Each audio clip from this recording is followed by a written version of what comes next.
उसके लिए आशीर्वाद निकलती है। सभी के हृदय से आशीर्वाद निकलती है। गुरु के हृदय से भी आशीर्वाद निकलती है जब तुम गुरु के वचन के अनुसार चलते हैं। जो जीवन में तुमको गुरु ज्ञान दे रहा है उसके ऊपर पूरी श्रद्धा, पूरा विश्वास जब तुम्हारे अंदर में है और तुम उस वचन के अनुसार अपना जीवन बना रहे हैं, अपना अहंकार मिटाते जा रहे हैं, तो गुरु की आशीर्वाद तुम्हारे साथ है।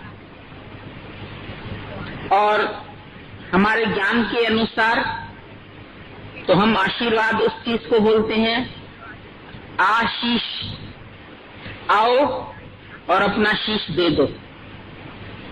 गुरु के पास आकर के दिया शीश जिसने, मिली है आशीषें। जिसने अपना शीश भेंट चढ़ा दिया उसको आशीर्वाद लाख कोस से भी गुरु दे सकता है। लाख कोस साजन दूर बसे तो भी हृदय माए हजूर, पर द्वारे पर दुर्जन बसे तो भी लाख कोस है दूर। तो जब भी तुम कोई कार्य करना शुरू करते हैं, पहले अपने अंदर से पूछो कि तुम्हारे द्वारा कार्य कराने की शक्ति कौन सी है, कौन कार्य कर रहा है। अगर आज तुम जीव भाव में आके कोई कार्य शुरू करते हैं तो असफलता भी मिल सकती है, सफलता भी मिल सकती है। पर अगर तुम हमारा ज्ञान साथ लेके जाओगे और ये जानोगे कि करने वाली शक्ति कोई और है, मैं करने वाला नहीं हूं,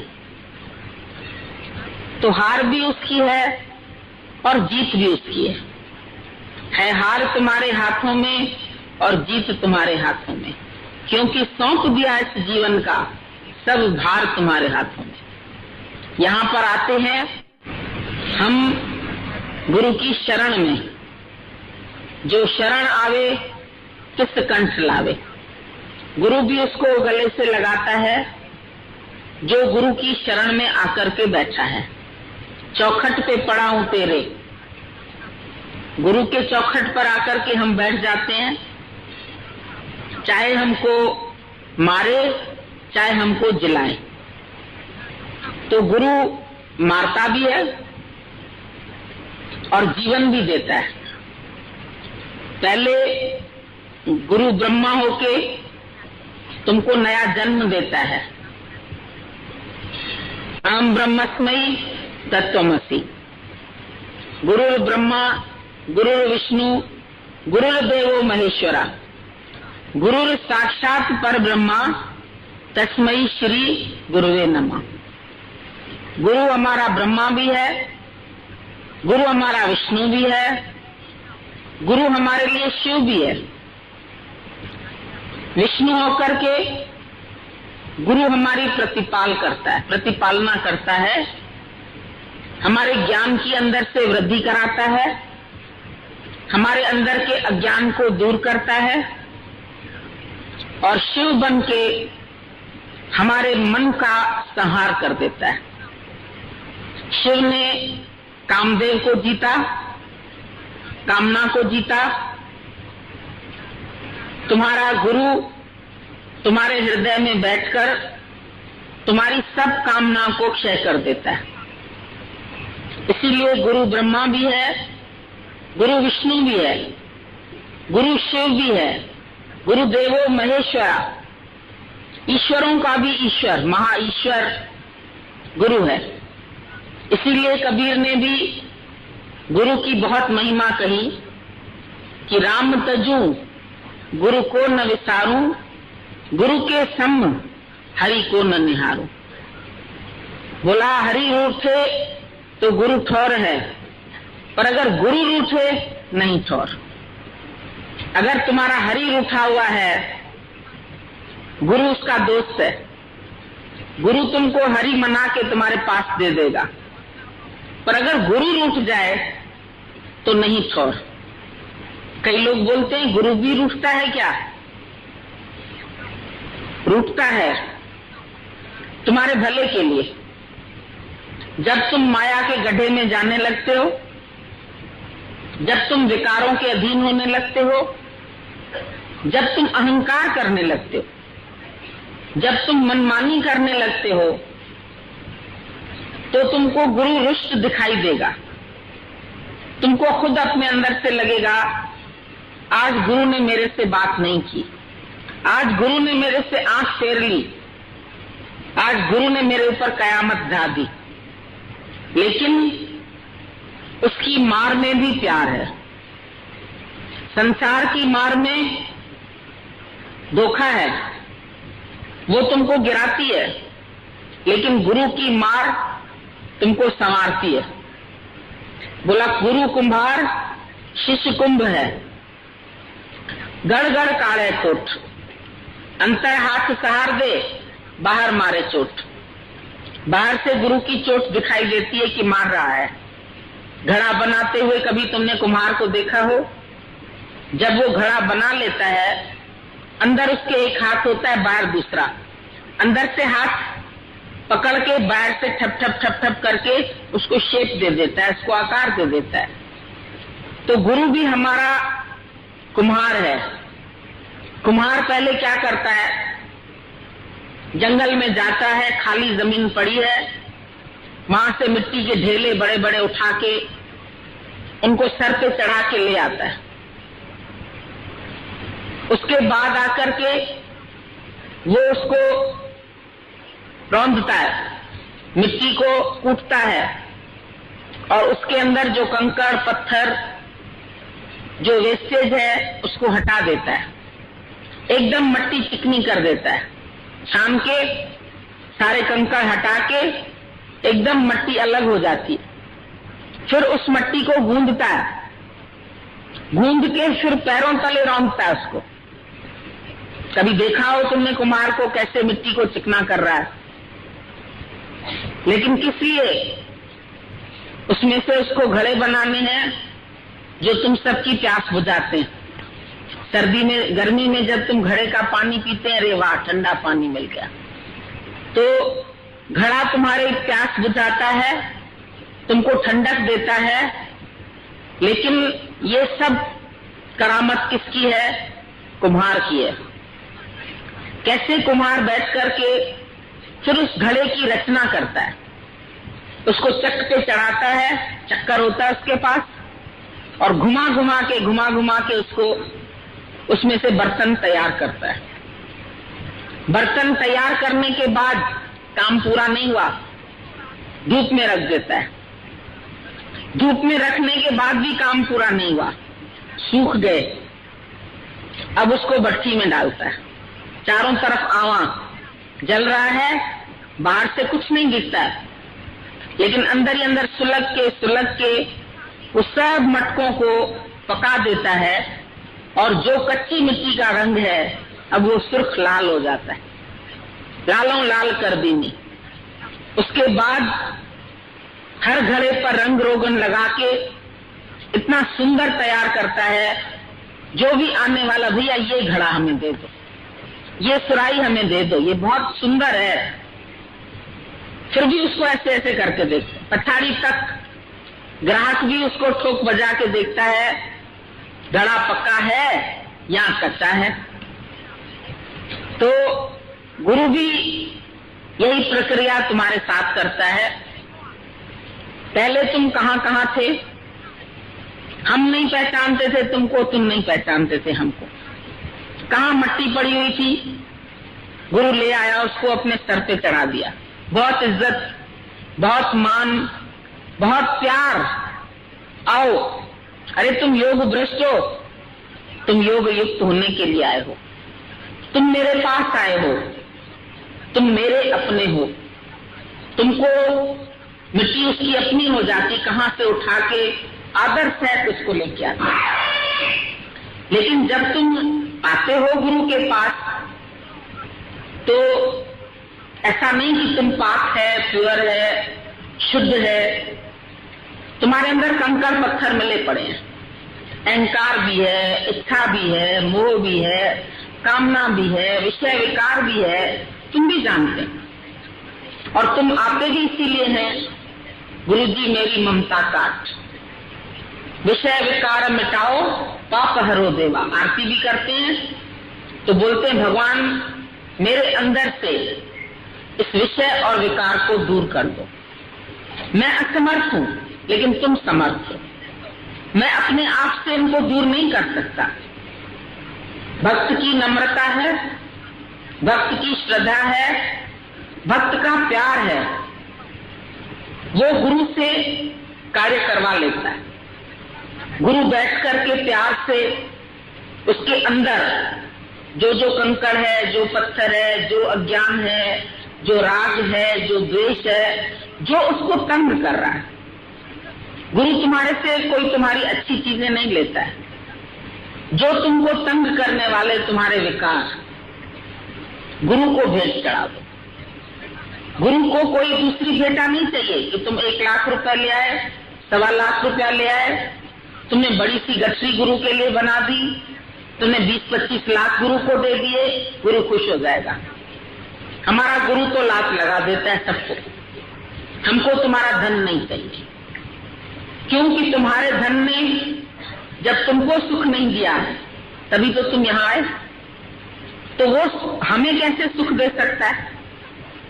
इसलिए वो तुम्हारे धन को छुएगा भी नहीं, उसको नहीं चाहिए तुम्हारा धन। पाप से कमाया हुआ धन, चोरी ठगी से इकट्ठा किया हुआ धन, उसमें से किसी का भला होने वाला नहीं है। गुरु तुमसे कोई धन नहीं मांगता, कोई भेंटा नहीं मांगता, लेकिन एक भेंट जरूर मांगता है, श्रद्धा विश्वास की भेंट चढ़े सतगुरु चरणों में रखते हैं। श्रद्धा, कितनी श्रद्धा हो? 20 बिस्वे, गुरु नानक साहब ने बोला कैसी श्रद्धा रखनी है? बोला 20 बिस्वे गुरु का मन माने, सो सेवक परमेश्वर की गत जाने। 1 आना नहीं, 2 आना नहीं, 4 आना नहीं, पर 20 आना। 1 रुपए में 16 आने होते हैं, लेकिन हम बोलते हैं 101%, 100% से भी ज्यादा श्रद्धा। कैसी श्रद्धा? सेठ कहे सागर दा पानी मीठा, कहिए हाँ जी हाँ। अगर गुरु तुमको बोलता है सागर का पानी मीठा, मन कहेगा खारा है, हमने तो चख के देखा है। गुरु से जब हम पूछते चलो नहीं समझ में आया, पूछ लो, क्योंकि पूछना न मुझना है। कभी रास्ते में तुम रास्ता भटक जाते हो, ए भैया बताओ फलानी जगह कहाँ है? अच्छा इस ओर चले जाइए, फिर वो बोलेगा इस ओर। पूछ के पहुंच जाते हैं। पूछना न मुझना, उलझेंगे नहीं, भले थोड़ा लॉन्ग रूट होगा, थोड़ी देर लगेगी, लेकिन पूछ के पहुंच जाएंगे। तो गुरु के पास आकर के भी जो बात समझ में नहीं आती पूछो, पूछे तो दे। श्रद्धावान, देखिए इतनी बड़ी गीता, इतना समर्थ कृष्ण, लेकिन अर्जुन को क्या बोलता है? हे अर्जुन, श्रद्धावान लभते ज्ञानम। जिसकी श्रद्धा है मेरे में, वो ये ज्ञान प्राप्त कर सकता है। साथ में एक दूसरा सेंटेंस भी बोल दिया, अश्रद्धालु नाश जान। अश्रद्धालु का नाश हो जाता है, वो सच को प्राप्त नहीं कर सकता है। जिस दिन तेरे दिल में अश्रद्धा पैदा हो जाए, उस दिन समझो तुम्हारा विनाश शुरू हो गया। विनाश काले विपरीत बुद्धि। जब विनाश काल आता है तो दुर्योधन की बुद्धि भी विपरीत हो गई। दुर्योधन की दुर्बुद्धि काम करने लगी, सद्बुद्धि चली गई उसकी। नाम सुयोधन था, लेकिन गलत कर्म करने के कारण उसका नाम दुर्योधन हो गया। सुयोधन माना तो अच्छा, लेकिन दुर्योधन माना दुर्बुद्धि वाला। उसकी बुद्धि भ्रष्ट हो गई। जो कृष्ण से पंगा लिया, बताओ क्या समझता था?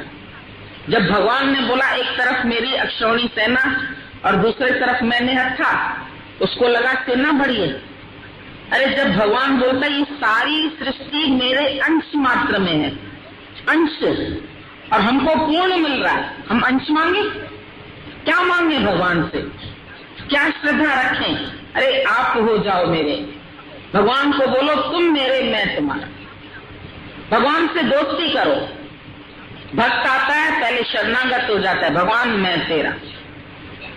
फिर जब गुरु उसके अंदर से विकार निकालता है, कंकड़ पत्थर हटाता है, उसको साफ करता है, कहता है तू मेरा मैं तेरा, फिर दोस्ती हो जाती है। जितना प्यार शिष्य का उतना प्यार गुरु का। उसके बाद तीसरी अवस्था प्रेम की है, तू और मैं एक हो गए। नदी सागर में मिल गई, गंगा सागर हुए, दोनों ही एक रूप, अलग नहीं है। बोला संत राम में भेद न जानो, संत और राम में कोई भेद नहीं। संत राम में भेद न जानो, क्योंकि संत काहे के लिए आया है? तारण के लिए। संत जगत में आते हैं जग तारण के लिए, आदि व्याधि उपाधि अविद्या तारण के लिए। तुम्हारे आदि व्याधि माना शारीरिक दुख, मानसिक दुख, भौतिक दुख, दैहिक दुख, दैविक दुख, सारे दुख तुम्हारे निवृत्त करने के लिए संत जगत में आते हैं और तुम्हारे अंदर से सब विकारों को जला के, भस्म करके, सबको स्वाहा करके तुमको शुद्ध रूप बना दे। कोई साधन नहीं है। शरणागति सबसे बड़े में बड़ा साधन है। आज से मैं तेरा माना तुम्हारे तन पर, तुम्हारे मन पर, तुम्हारे धन पर केवल गुरु का अधिकार। तुम देखो तुम्हारे तन पर किसका अधिकार है, तुम्हारे मन पर किसका अधिकार है, तुम्हारे धन पर किसका अधिकार है। अब तुम सोचोगे गुरु को धन तो नहीं चाहिए, लेकिन गुरु से अगर तुम पूछ के खर्चा करोगे तो तुम गलत जगह नहीं खर्च करोगे। आज तुम गुरु से पूछ के पैसा उठा रहे हो, कहां जा रहे हो भैया इतना पैसा उठा के? अगर वो वेश्या के पास जा रहा होगा, अगर वो शराब पीने जा रहा होगा, क्या गुरु को बता पाएगा कि मैं शराब पीने जा रहा हूं? शर्म आएगी और उसी शर्म में उसके सब विकार छूट जाएंगे, उसकी सब आदतें छूट जाएंगी। जब एक शिष्य ने बोला मैं आदत नहीं छोड़ सकता, गुरु ने उसको बोला आदत नहीं छोड़ सकते हो? बोला नहीं छोड़ सकता। बोला ठीक है, मेरे सामने केवल आदत में नहीं गिरना। बोला ये तो आसान बात है, गुरु के पास तो 2 घंटा जाते हैं, उतनी देर किसी आदत में नहीं फंसेंगे। लेकिन जैसे ही घर में गया, उसको आदत थी सिगरेट पीने की, जैसे ही सिगरेट मुंह में डाला, उस धुएं में गुरु की आकृति नजर आई। धुआं उड़ता है ना, देखो कोई ना कोई आकृति लगेगी तुम्हें। उसको उस धुएं में गुरु की आकृति दिखाई दी, डर गया। बोला गुरु ने कहा मेरे सामने मत करना। अरे गुरु तो देख रहा, कैसे मैं सिगरेट पीऊं? छोड़ दिया, फेंक दिया। फिर मन ने कहा थोड़ा सा शराब पी लेते। शराब का प्याला ले आया। अब उस प्याले के अंदर जैसे ऐसे देखो तो अपनी तस्वीर दिखती है, उसको गुरु की तस्वीर दिखाई दी। बोला मुसीबत है, ये गुरु है कौन है, मेरे पीछे पड़ गया। तुम सोचते हो तुम गुरु का पीछा करते हो, लेकिन गुरु तुम्हारा पीछा करता है, तुमको कहीं माया में गिरने नहीं देता है। याद रखना, गुरु तुम्हारे लिए पहरा देता है, गुरु तुम्हारे लिए जागता है, गुरु तुम्हारी रक्षा करता है, क्योंकि बोल चुका है हे अर्जुन मैंने तेरे योग क्षेम का भार उठा लिया। उठा लिया तो उठा लिया, अब हम सोचेंगे तो मत सोचो। कुछ भी सोचना तुम्हारा धर्म नहीं। Thinking is not your real nature. तुम सोचते हो भारी हो जाते हो, क्या करें क्या न करें, ऐसे करें ऐसे करें, ऐसे नहीं करें ऐसे करें, उलझ जाओगे। तुमको जो बोलते हैं ना उलझ जाते हैं। इसीलिए उलझ जाते हैं क्योंकि अपनी बुद्धि चलाते हैं। अर्जुन को बोला अपना मन बुद्धि मुझे दे जाओ, मेन चीज तो ले ली उससे। अब मन बुद्धि के सिवा वो कौन सा कर्म करेगा बताओ, क्या काम करेगा? अगर आज आपके पास मन बुद्धि ना हो, आप क्या करेंगे?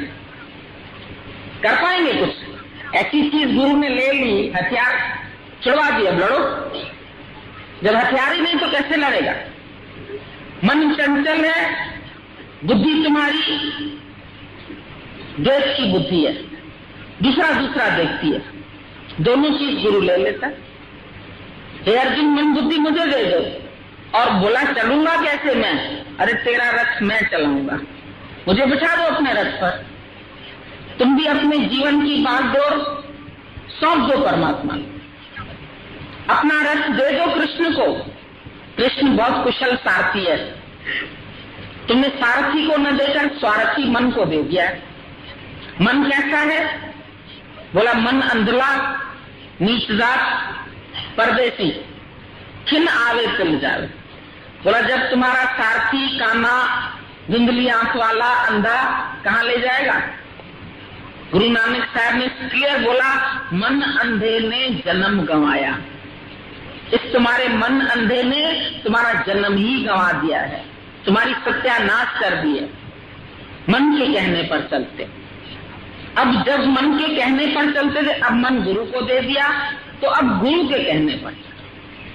गुरु वाक्य सत्यम, जो तुझ भाने ताई बलिका, तेरा भाना मीठा लगे, तू सदा सलामत निरंकार, तू ही है निरंकार, मैं हूं कहां, मैं क्या कर सकता हूं?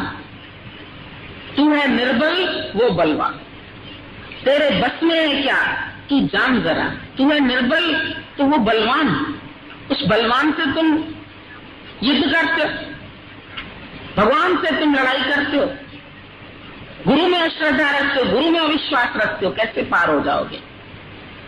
पूरा विश्वास, अपने से भी ज्यादा गुरु में विश्वास।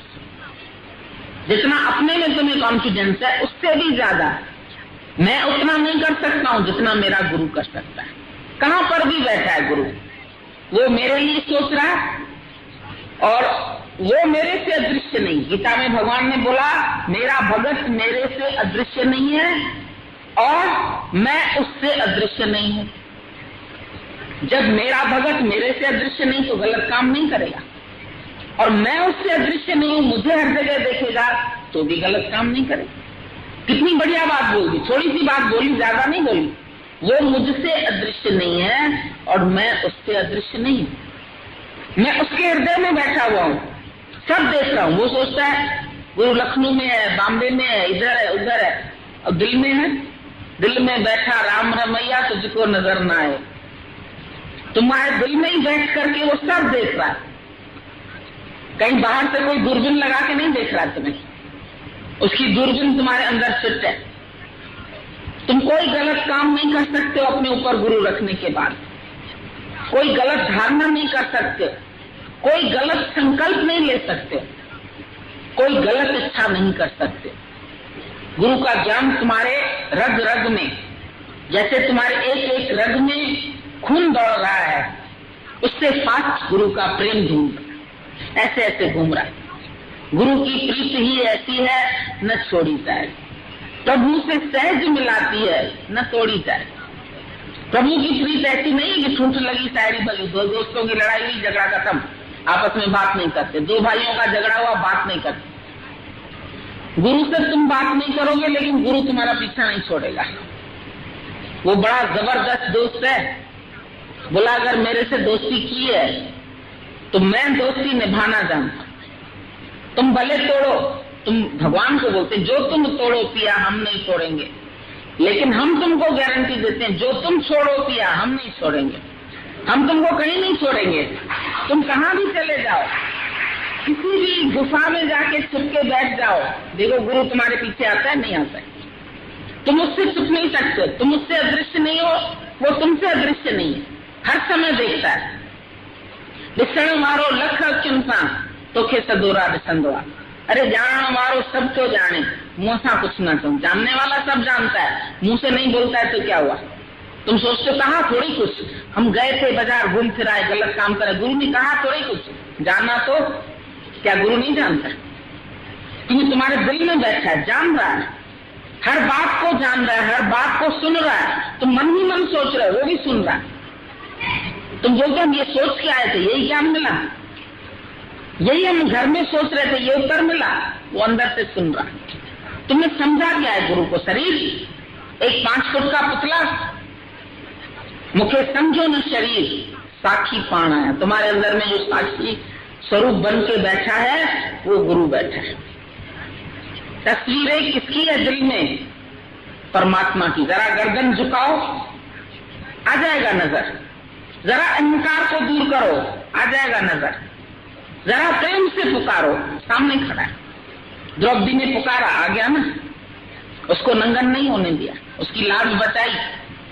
तुमको भी भगवान माया में गिरने नहीं देगा, पकड़ लेगा। तो ये गुरु का प्रेम। उस दिन भी तुमको बोला हमने ये पासपोर्ट है, तो उस लड़के ने बोला आदत नहीं छोड़ सकता। अब शराब के प्याले में गुरु घूम रहा है, कैसे पिए शराब? छोड़ दिया। गया अपनी गर्लफ्रेंड के पास, सोचा चलो टाइम पास करके आता हूं। अब गर्लफ्रेंड नहीं दिख रही, गुरु दिख रहा है। क्या पाप करेगा उसके साथ? क्या गलत कर्म करेगा उसके साथ? कुछ नहीं कर सकेगा। वहां पर भी गुरु आ गया सामने। गुरु की वाणी अंदर गूंज रही है, गुरु का ज्ञान अंदर गूंज रहा है, गुरु की समझ अंदर चल रही है। कौन सा पाप कर लेगा? गुरु पीछे ही पड़ गया उसके, बड़ा परेशान हो गया। बोला चलो भाई अब पत्ते खेलते हैं। जुआर का आदत थी। अब एक एक पत्ते में उसको भगवान दिखाई दे। न ईंट का पत्ता, न बादशाह, न रानी, न राजा, न गुलाम, कुछ नहीं दिख रहा। सब परमात्मा ही परमात्मा, गुरु ही गुरु। तन में, मन में, नैन में बस गया। जब उसमें बस गया, हर पत्ते में उसको गुरु दिखाई दे रहा है। बोला मैं तो कुछ कर ही नहीं पाऊंगा। आया गुरु के पास, अरे ये क्या कर दिया तूने मुझे, कहीं का नहीं छोड़ा। न मैं ये कर पाता हूं, न मैं वो कर पाता हूं, मैं दुनिया में जा नहीं पाता हूं। बहुत अच्छा। स्वामी राम तीर्थ ने बोला मेरा यार था खुद निकम्मा, अकर्ता। निकम्मा मतलब अकर्ता, मुझको भी निकम्मा कर दिया। अब हमारे पास भी कोई काम नहीं है। दादा ने बोला अनएम्प्लॉयड आई एम, मेरे पास कोई काम नहीं है, मैं कुछ नहीं करता, सुबह से रात तक कुछ नहीं करता। स्वामी राम तीर्थ से बोला आप दिन भर क्या करते हैं? बोला कुछ न करने में लगा हुआ हूं। करता भाव काला सर्प है, मैं कहाँ कर रहा हूं, हाथ कर रहा है।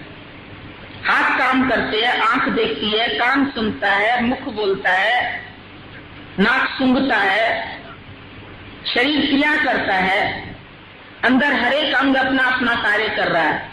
हार्ट अपना कार्य कर रहे हैं, लंग्स अपना कार्य कर रहे हैं, अंदर भोजन अपने आप जठराग्नि में पच रहा है। मैं क्या करता हूँ? तुम तो खाना खा के सो गए। रात को अंदर कितनी फैक्ट्री चली तुम्हें पता ही नहीं। कैसे जूसेस बने, कैसे ब्लड बना, कैसे चीजें बनी, और कैसे सुबह वेस्टेज बाहर चला गया। कोई फैक्ट्री इतनी नहीं चलती है, दिन रात चलती रहती है भगवान की फैक्ट्री। 8 घंटा चलेगी, बोलेंगे अब बंद करो फैक्ट्री, वर्कर्स जाएं। भगवान कितना बड़ा वर्कर, कितने के अंदर फैक्ट्री चल रही है। इतने सारे लोग हो तुम लोग, सबके अंदर फैक्ट्री चला रहा है, और फिर भी कहते हैं मैं कुछ नहीं करता, मैं क्या करने वाला हूं। तो वो खुद भी निकम्मा हमको भी अकर्ता बना देता है कि तुम भी कुछ करने वाले नहीं हो। कभी भूल के भी मत बोलना मैं कुछ कर रहा हूं, ये मेरा बेटा है, मैं इसको इंजीनियर बनाऊंगा। भगवान का खाना क्या है?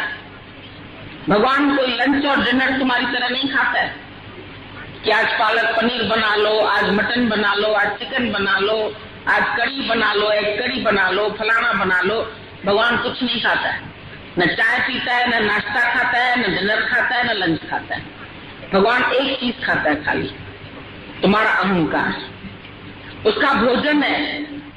जब तुम अहंकार करने लगोगे भगवान उसको खा जाएगा, तुम्हारा अहंकार बचने नहीं देगा। और चाहे तुम कुछ भी करो, भगवान को सब पसंद है, पर तुम अहंकार करते हो ये उसको पसंद नहीं है। जहां तुम बोलोगे मैं कर सकता हूं, वहीं तुमसे कार्य गलत हो जाएगा। आज मैं खाना बहुत अच्छा बनाऊंगी, मेहमान आने वाले, उसी दिन ही नमक भूल जाएगा। अब खाने में और सब है, रंग रूप सब अच्छा आ गया, पर नमक नहीं पड़ा। कोई स्वादिष्ट बनेगी रसोई? नहीं बनेगी। लूण बिना जी आहे रसोई। परमात्मा का रस नहीं पड़ेगा, कोई काम अच्छा नहीं होगा। परमात्मा को बीच में डाल दो। हम लोग पहले जब लंगर लगते थे तो जाते थे लंगर खाने। कभी गुरुद्वारे में गुरु नानक साहब का बर्थडे था तो भाई चलो आज गुरु नानक का जन्मदिन है, आज वहां सब कड़ी चावल मिलेगा, खाना मिलेगा, चलते हैं। जाते थे, वहां जब खाते थे या इतना कड़ा प्रसाद मिलता था तो हम लोग बोलते थे इसमें बड़ा स्वाद है, इसमें बड़ा मजा आता है, रस मिलता है खाने में। घर में वही हलवा भूनते हैं हम, लेकिन उसमें रस क्यों नहीं आता है? इसमें रस क्यों आता है? तो हमने जाके देखा, जब वहां हलवा बना रहे थे तो वाणी पढ़ते जा रहे थे, एक ओंकार सतनाम करता पुरुष निर्भय निर्वय रकाल मूर्त। वो भगवान का नाम पड़ गया, उसमें रस पड़ गया। तुम बोलते हम काम कैसे करें? अरे कर्म तो पूजा है, हम तुमसे कोई कर्म नहीं छुड़ा रहे। जो काम हो रहा है तुम भगवान का भाव डालो। तुम खाना बना रहे हो, कड़छी चला रहे हो, ओम की आवाज सुनी तुमने? ओम का नाद सुना? हम बॉम्बे में रहते थे, दादाजी के पास बहुत शाहूकार लोग आते थे, अमीर लोग। बॉम्बे में तो 1 से 1 करोड़पति लोग भरे हुए, वो आते थे। जब हम खाना लगाने बैठते थे, अब वो भी 4 लोग बैठे हैं, दादाजी बोलते थे भाई इनके लिए भी लगाओ खाना। ठीक है, लगा देते थे। जब वो भोजन करते थे तो ऐसे अंगुली जैसे चाटते थे, इतनी अच्छा लगता था उसको। तो दादा से बोला, दादा आप यहाँ खाना तो सिंपल बनता है, दाल चावल बना, एक सब्जी बनी, लेकिन इसमें इतनी टेस्ट कैसे आती है? तो दादाजी हंस पड़े, बोला यहाँ खाना नहीं बनता है, यहाँ भोग प्रसाद होता है। ये भक्त हैं, ये भगवान के लिए प्रसाद बनाते हैं। आप सब प्रसाद खाते हैं, प्रसाद में हमेशा रस होता है। चाहे वहां कैसी भी लंगर में रोटी मिलती थी, ऐसे करके लेते थे दोनों आप प्यार से, जो देवे सो खाओ। जो परमात्मा की तरफ से मिल रहा है वो भी प्रसाद है। बोला जय प्रसाद छठी अमृत खाए, तिस ठाकुर को रख मन माए। तुम उस परमात्मा को भूल जाते। दात प्यारी विसरा दातार, माया तुमको प्यारी लगी और देने वाला दातार भूल गया। जिसने दी तुमको ये दात, किसने दिया तुम्हें? घर किसने दिया? वैभव किसने दिया? धन किसने दिया? पदार्थ किसने दिए? किस परमात्मा ने दी। उस परमात्मा को भूल के मैं कमाता हूं। औरत बोलती है मैं पकाती हूं, मैं खिलाती हूं, मैं बच्चों को पालती हूं, मैं बच्चों को पढ़ाती हूं, मैं नहीं पढ़ाऊंगी फेल हो जाएंगे। तुम जिस दिन नहीं पढ़ाएंगे उस दिन भगवान पढ़ाएगा उसको। फेल नहीं होगा, सब पास हो जाते हैं। हमारे सत्संगी आते हैं यहाँ पर, कहते हैं गुरुजी, घर वाले कहते हैं बच्चे तुम्हारे अनपढ़ रह जाएंगे। हमने बोला जो संसार में माया में बैठे हैं, जो माया का काम करते हैं, उनके बच्चे पास हो जाते हैं और तुम्हारे बच्चे फेल होंगे, ऐसा कैसे हो सकता? क्या भगवान को अपनी लाज नहीं रखनी है क्या? भगवान अपने भगत की लाज में, उसकी लाज है। भाई घर का बच्चा गलत काम करता है तो माँ बाप का नाम खराब होता है। अगर तुम्हारे घर में कुछ ऊंच नीच होती है तो हमारा नाम खराब होता है। तो भगवान भी तो अपने भगत की प्रतिपालना करता है। जितने बच्चे आते हैं हमारे पास रिजल्ट कार्ड लेके आते हैं, आप ही लोगों के बच्चे।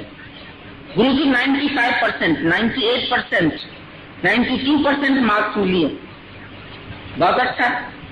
तुम्हारी मम्मी तो बेटा सत्संग में आती थी, कैसे पास हो गए? बोला भगवान ने पास कर दिया। वो भी भगवान को मानने लगे। कितना बड़ा ये विचित्र कार्य होता है। लोग बोलते हैं हम सत्संग जाएंगे, हमारे बच्चे तो नहीं बर्बाद हो जाएंगे।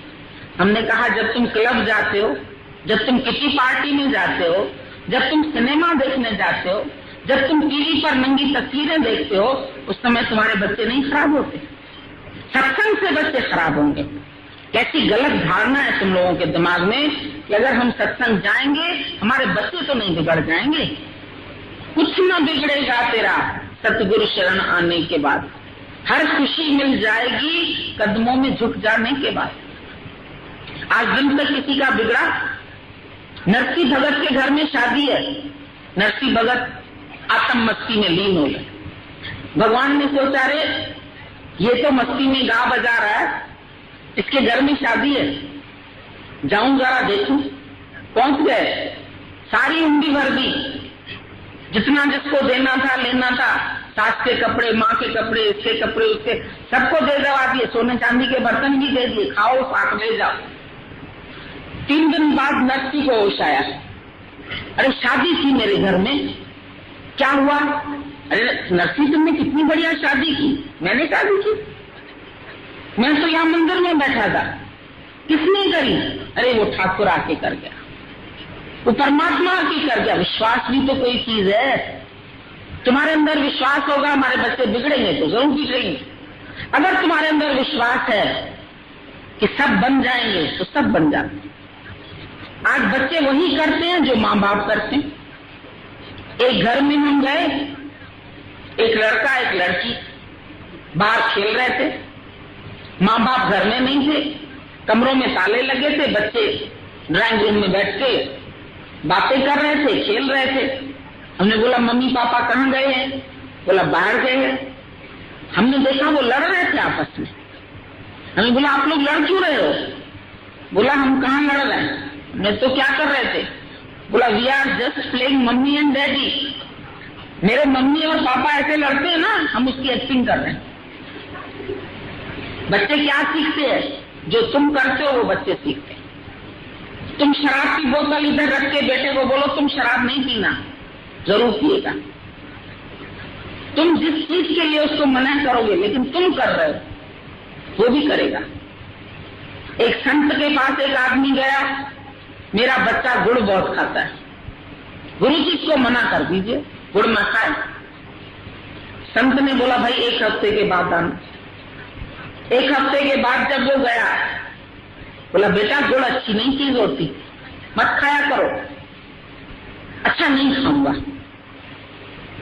उस आदमी ने बोला इतना सा ही तुम्हें अगर बोलना था, ये तो आप उस दिन भी बोल सकते थे। बोला उस दिन तक मैं खुद गुड़ खाता था, 1 हफ्ता मैंने अभ्यास किया, मैंने गुड़ को छुआ भी नहीं, तब मैं बोल पाया कि बेटा गुड़ मत खाना। तो गुरु पहले तुम खुद प्रैक्टिस करता है, तुम भी खुद प्रैक्टिस करो। Practice what you preach. जो तुम दूसरे को प्रीच कर रहे हो पहले तुम प्रैक्टिस करो। तुम्हारा मन इंद्रियों पर संयम है, अगले का भी हो जाएगा। तुम्हारा इच्छाओं पर कंट्रोल है, अगले पर भी हो जाएगा। तुम मन के अधीन हो तो सब मन के अधीन हो जाएगा। ज्ञानी एक करता है, ज्ञानी के साथ उसके 21 कुल तर जाते हैं, शास्त्रों में लिखा हुआ है। एक करता है, एक अपना मोक्ष करता है, उसके 21 कुल, मैके वाले, ससुराल वाले सब